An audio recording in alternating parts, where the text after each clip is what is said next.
Hey, this is Red Band, and you're listening to the Death Squad Podcast Network. This episode of Your Mom's House and all the podcasts of Death Squad can be found at deathsquad.tv.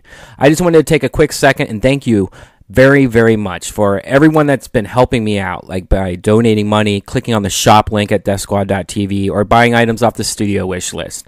You know, I do this whole project. Death Squad is 100% on my free time. So I don't have any free time left. And so once in a while I get kind of, bummed out. And, without you guys constantly reminding me that you like what I'm doing, I don't think I could do this. So thank you very much. And I want everyone to have a happy holidays. Now, this podcast is a little different. This was not recorded in the studio, just like the last Tom Segura podcast, which was recorded in his car with a microphone up his asshole. This was recorded in a hotel room in Indiana. And this sounds a lot better than Tom's, but it's still, not a normal podcast. So I can't wait to get him back in the studio. And now here's Christina, coming to you live from a hotel room in Indiana on Your Mom's House. Why, hello there, mommies. This is your main mommy, Christina Pazsitzky, and I am coming to you not from our studios with Red Band and the other Tommy Mommy, but from a very glamorous, luxurious hotel/motel room in Indianapolis, Indiana. I just got here after quite possibly the longest and shittiest day I've had in a while. I got the call last night from United around 8 o'clock that the flight that I had planned to get to Indianapolis had been canceled. Because there's no direct flights to Indianapolis, so what they do instead is they make you connect in these terrible places. And originally, I had started in LA, I went to Chicago, and I was supposed to go from Chicago to Indianapolis. That was the plan, and instead they rerouted me. And I love when they reroute you, because it's always the most inefficient and stupidest way to travel. The message was like, we canceled your flight, but don't worry, we rerouted you through Dulles, Washington, and then you get like a cool 4-hour layover, and then it's back to Indianapolis. So that didn't make sense. I was on the phone all fucking night with borderline retarded / kind of not English speaking, but really nice people at Continental and United since they're merging. I was trying to figure out what I was going to do. So it was awesome. I woke up at 3:45 this morning. I sat my ass down. I slept on the planes. I had a little girl tapping me and pulling on me, and that was fun. I slept through that. And then I waited 40 minutes for a car service to show up, and now I'm here. And I have about an hour until I have to get ready for showtime, which is so crazy to think that I have to actually talk to people in a meaningful way tonight. I have to entertain people when I look terrible and I feel just awful. I'm too old to do this. I'm 35 years old, and I look like I'm 75 just from all this travel. But the good news is, when I arrived at my hotel, there was a bunch of free pizza in the lobby. Who had some of that? I did. And I came here and I watched some Simpsons, chilled the fuck out. And, goddamn, what a life. What a stupid life.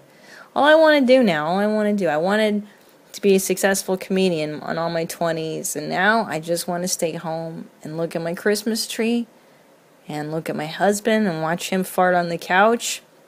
Maybe get a dog. You know what I mean? Live a normal fucking life. Not this fucking crazy life that I have chosen. Although, I do like it a lot. Just days like this really make me want to gouge my eyes out. And, anyways, enough of that. Mommies, you're here. You're listening to my voice. And that's all that matters. And I read all your tweets. And I'm so excited that you guys listen to the podcast and you support it. And I thank everybody that went out and bought my album.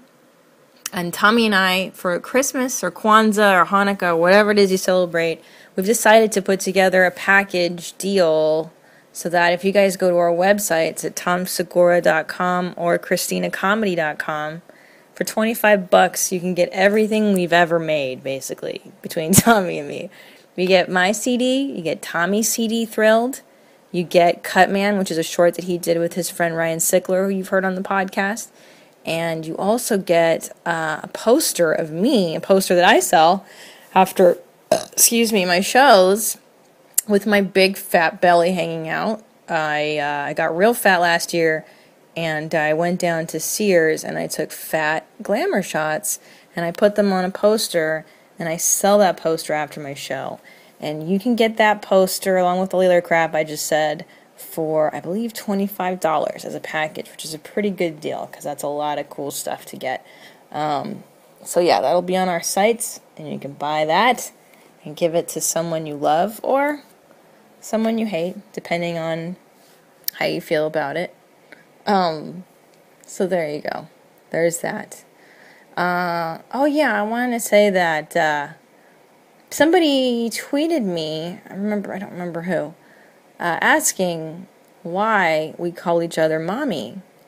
And it's funny because the person was a little, hesitant to ask, I hope I don't sound stupid, but why do you guys call each other mommy?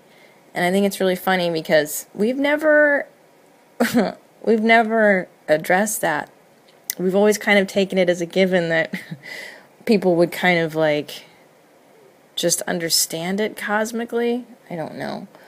But I wanted to let you guys know what the origin of the whole mommy thing is. That's my sip of my delicious coffee, my hotel room coffee. So, the origin of the mommies. I think Tom thinks he claims it, but whatever. We, back in 2007 or 2008, the Tommy, Mommy, and I, when we were just a couple of engaged little puppies, we weren't married yet, but we were living together, and in the worst ghetto of Los Angeles, we were living together off of, you should know it, off Rampart Street and 6th Street, the Rampart Division, which is notorious for police corruption, I believe in the 90s, and it was a really bad place. I found the place. I will take credit for that because I was living in Silver Lake at the time alone, and I came home from a vacation with my father. We went to the Dominican Republic, and I came home, and rats had infested my place in Silver Lake. And I fucking lost my mind, as anybody would. I think when you see, shit all over your bedding, and they had, gnawed through a grapefruit that I had in my kitchen. And I was, frantic to move out, because I told the landlady, and she was kind of, not responsive, which I think is a good reason to leave. So I found this other place in a hurry, and it was in this just ghetto neighborhood. And I mean ghetto. I mean, have you ever seen the movie Colors, or I'm trying to think, or documentaries about gangs in LA? It was we literally lived on the street in between 18th Street gang, which is a notorious Salvadorian gang, 18th Street, and I never remember the other name. Of the other gang. But we had our front of our building tagged all the time with these knuckleheads tagging their dumb gang stuff. And many gunshots were heard in that neighborhood. Many gunshots. So, anyways, the mommies. So Tommy and I were living there. This is before we were engaged. We're good Catholics, so we waited until we got engaged to live together, please. And I think it came from a discussion Tommy and I were having about the Latin use of papi, when people call their lovers ay papi this, papi that, and how gross that is, and just to me repulsive, because I have a father whom I love very much, and the thought of sexualizing that is just fucking disgusting. But I believe it came from that, and Tommy thought it'd be really funny to start calling me his mommy.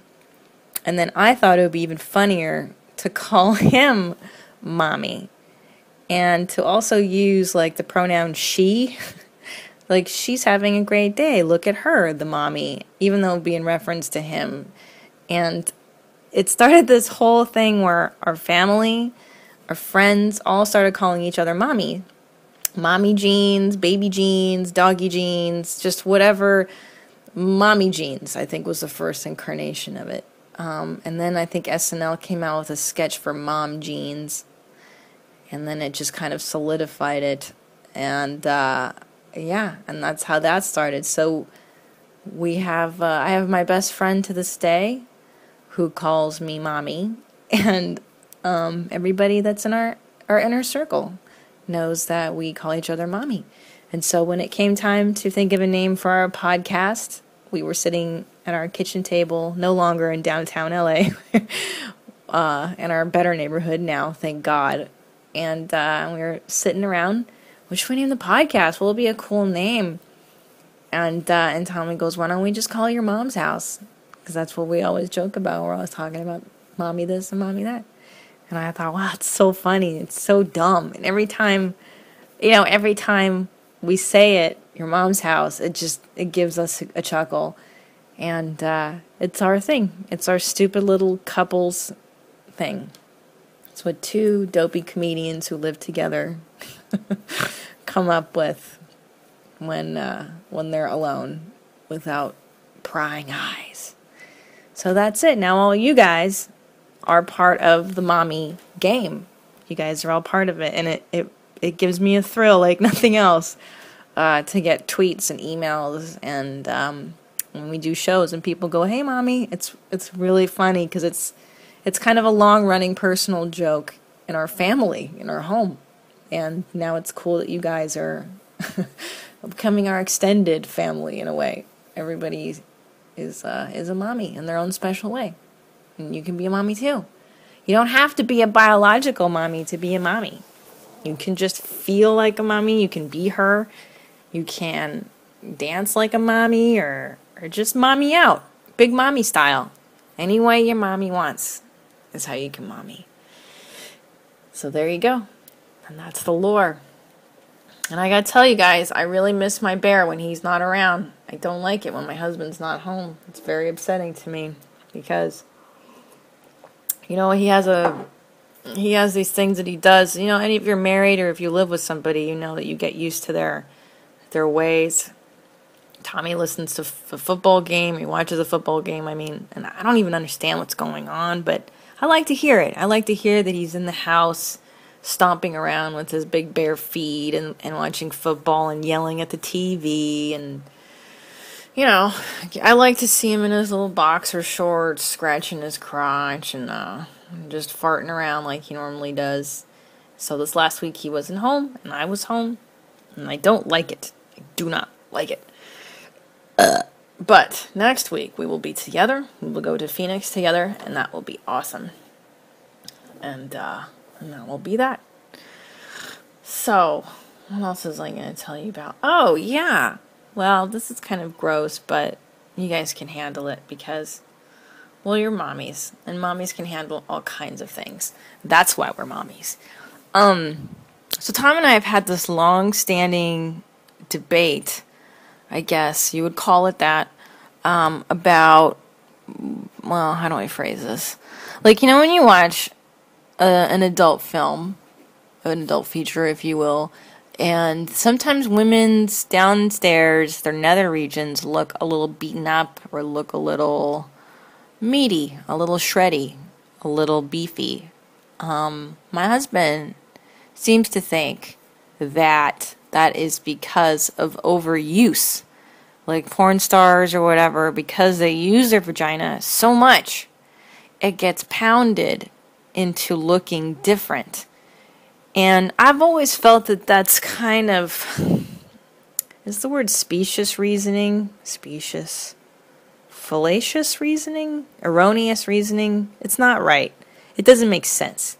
Because there's no part of your physical body that if you use enough, just gets mashed down into a pulp. It's silly.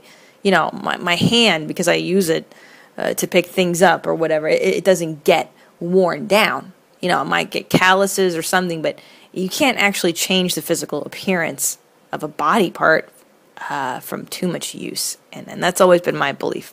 But anyway, I went to my lady doctor. Don't worry, I'm not going to talk about it because it fucking horrifies me too. And I like to ask her inappropriate questions. I like to sing while she gives me an exam just to make it a little more bearable. She's like a really cool lady. Like, I would hang out with her in real life. Like, I like her as a person. But I asked her last time. I asked her about male gynecologists, because I think personally that any dude that wants to be a gynecologist, it just kind of fucking weirds me out. It's a little weird beard. Because I know, like, guys, straight guys, they like vaginas, but to look at them all day, every day, it just seems a little much. It's too much. I mean, I like penises, but I wouldn't want to look at them all day, every day, especially sickly ones or ones with problems. Like, it's just not, I don't know, I'm so delirious, I can't even fucking think, but it's not good, okay? So I asked my female gynecologist about male gynecologists, and she thought they were kind of creepy too. But I also asked her if the theory my husband has, that the more use a vagina gets, the more beaten up it looks. And she said that that's not really possible. That the only thing that can really alter that part of a woman is childbirth, to actually push a human being through that part of the body, and genetics. So if genetically your nether regions look like a beefy pastrami mess, then that's just your lot in life. You're always going to have a beefy pastrami mess downstairs. But, so there you go.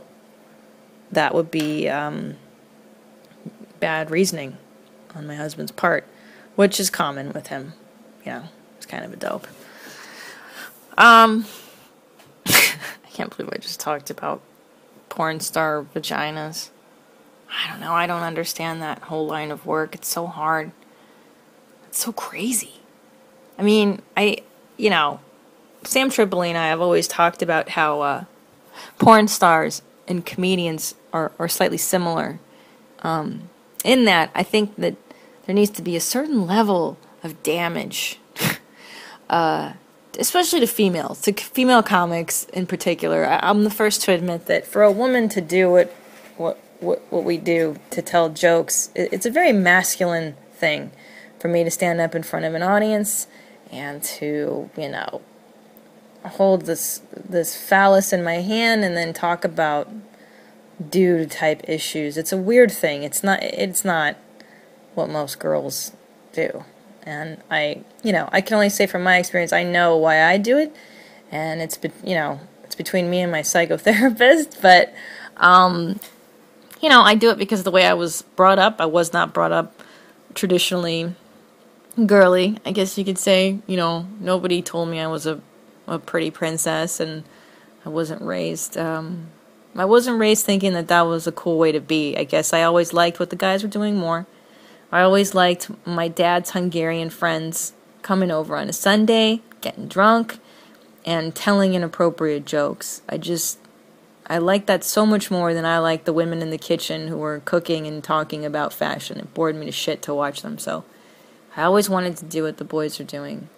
But I digress. Porn stars, strippers, and comedians are similar in that there's a level of you need to express something. There's something going on inside of you, as with any artist, as with anybody.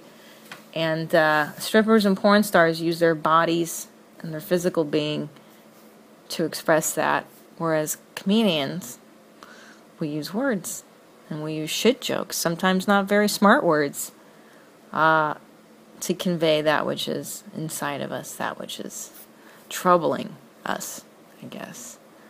So for a while, I used to kind of judge strippers. I'd be like, oh, it's so dumb. It's not, it's not like cool, or it's not feminist or whatever. But I don't know. I'm starting to change my opinion on it. I think as long as you're aware of what you're doing and why, and you're in control of it, it's kind of cool. Kind of works. There is a stripper named Malice who was at Sam Tripoli's Naughty Show last week, who I loved, because she had like a mohawk and like leopard spots on the side of her head, and she was all crazy tatted up with like goth and punk stuff, and I thought, oh, so cool. That chick's so crazy. But she seemed to have a pretty good grasp on what she was doing. You can't fault somebody for that, right? You can't. You just can't, guys.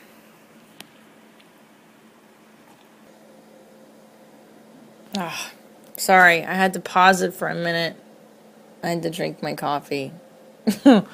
I'm so delirious. I have no idea how I'm gonna perform tonight. Wow, it's days like this. I wish we were in studio because we have so many exciting things to play for you guys. Things that listeners have sent in that just are making me laugh like crazy. But next time, we're going to save it and we're going to play it all, and you guys are going to shit laughing because I will shit laughing. Oh, man. I don't know why I've been thinking about this all day today, but I went to Afghanistan back in was it June? I celebrated my birthday in Kyrgyzstan this year.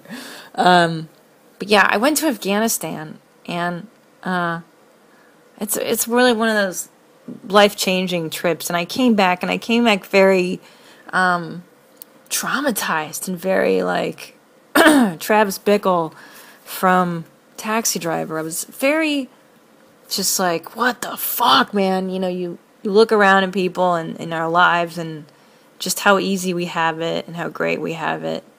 And I don't know, I came back kind of chastising myself even for caring about the shit that I care about.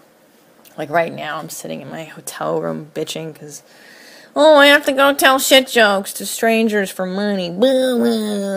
And I don't know, it was cool to go to Afghanistan because now when I sit in my room and I think like, oh, pity me, I have to go do this, I always think, yeah, well, life could be a lot fucking worse right now. I could be in Afghanistan again. I could be in a terrible military base. It's just dust and dirt. I don't know if any of you have ever been in the military, but God bless you if you do that. It's such a hard road. It's I don't know. I kind of understand the mindset of people who go to war, who fight, of soldiers. I can't really say I know everything. I don't, but I understand the need for thrill. I understand the need for something outside of just everyday life, believe me. I mean, that's why I do what I do, but I respect the shit out of these guys and women that go to Afghanistan, these Marines, they go out in the middle of nowhere, they dig a ditch, and then they live in that ditch for days and days. They don't shower. I don't even know how they live. They eat these prepackaged crummy food things. And then the best part of Afghanistan, one that changed my life forever, is that when you shit, when you gotta go brown, when you gotta go boom, take it to Browntown. You don't just go. There isn't just a nice little latrine. There's no marble toilets in Afghanistan on military bases. There's no really porta potty that's ideal. Because even if there is a porta potty, it's just cooked in the sun. It's 140 fucking degrees. It just smells. I mean, there were days I prayed for a hot, stinky porta potty. But the worst of it is on some of these bases, I went to a base where it was like just a small group of Marines, and it was where Prince Harry, I guess, Lottie Dottie, what's his name? Prince Harry. Is he the one that's in the military? I don't know. One of those two fucking overprivileged white kids, these royalty boys, went in the military, and I was at the base that one of them were at, and we had lunch. We had some I think MRE food, which is like prepackaged, 35,000 calories, locks into your guts and sticks with you for like a week so that you don't have to shit when you're out in war. And I ate one of these, and it had the opposite effect.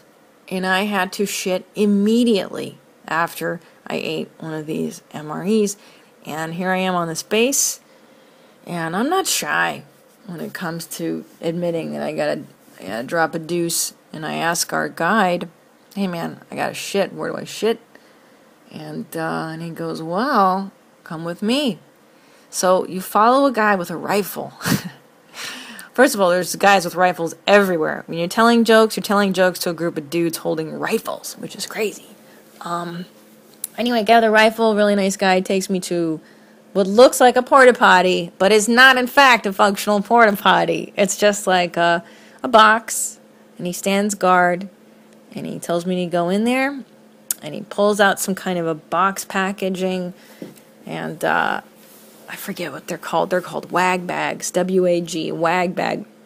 And he goes, they take the plastic bag out, put it over the hole here, the fucking makeshift toilet, and that's where you do your thing in. You take a brown, and then I'll show you what to do after. And I was like, cool, man. All right, here we go. And there's two choices. Either I can hold in this shit. It's 120-some degrees hot as balls out in Afghanistan. I can hold in this shit until I get back to our main base camp, which could take I don't know how long. And not only that, if I hold in this shit, I'm going to have to get on a helicopter in like an hour or two. And those helicopters, they have to fly in like wonky patterns to avoid enemy fire. So you're not just going like on a dainty little helicopter ride. It's like a severe helicopter ride. So here I am. I got to shit. It's Sophie's choice. Either I shit in the bag or I shit in my pants later on a helicopter. So I'm like, fuck it. I do it. I shit in this bag. Marine, I know he knows that I'm done. So the Marine goes, all right, let's go. Let's get rid of the bag. I'm like, great. So he's like, pick it up. I'm like, what? Pick it up. I had to pick up my own bag of shit. And then I got to walk over to a fire pit.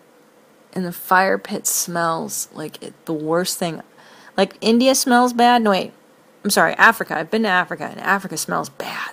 It just smells like rotting flesh and despair and everything that's bad in the world is what Africa smells like. But this is worse than Africa. This fire pit of human shit. And apparently the Marines, when you took a dump, you used to put it into a steel drum and put diesel fuel on it, I think he said, and then they burn up the shit with fuel, and some guy has to stir the pot. That's his job, to stir up a pot of shit in the desert, or wherever you're fighting. Sorry, probably in Vietnam. But anyways, now instead of burning drums of shit, they throw shit bags into fire. And I had to walk up my bag of shit, chuck it into the fire, and I fucking missed because the wind picked up at that moment. So the best part is, I got to go pick up my bag of shit again and throw that. Damn it, I was in the middle of telling a brilliant story, and then I got a phone call on my iPhone when I was recording this, and like a dum-dum, I didn't know I'm supposed to put this on airplane mode. So, second part of the story. I threw my bag of shit, I missed, but I picked up my bag of shit, and I threw it into the fire, and I made it. And I just want you guys to remember that story when you're feeling blue, when you're feeling like you can't do what you got to do today. Maybe you're tired, maybe you're worried, maybe you have fear. I want you to remember this story about Christina Pazsitzky in Afghanistan when she took a shit into a plastic bag and she threw it into fire. And just know that that's a metaphor for you and anything you want to do in life. You can throw anything you want into a shit fire and make it a positive experience.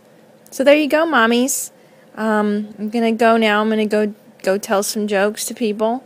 And I hope you guys have a great holiday. If I don't get to talk to you before then, Merry Christmas. And I hope Santa Claus brings you everything you want.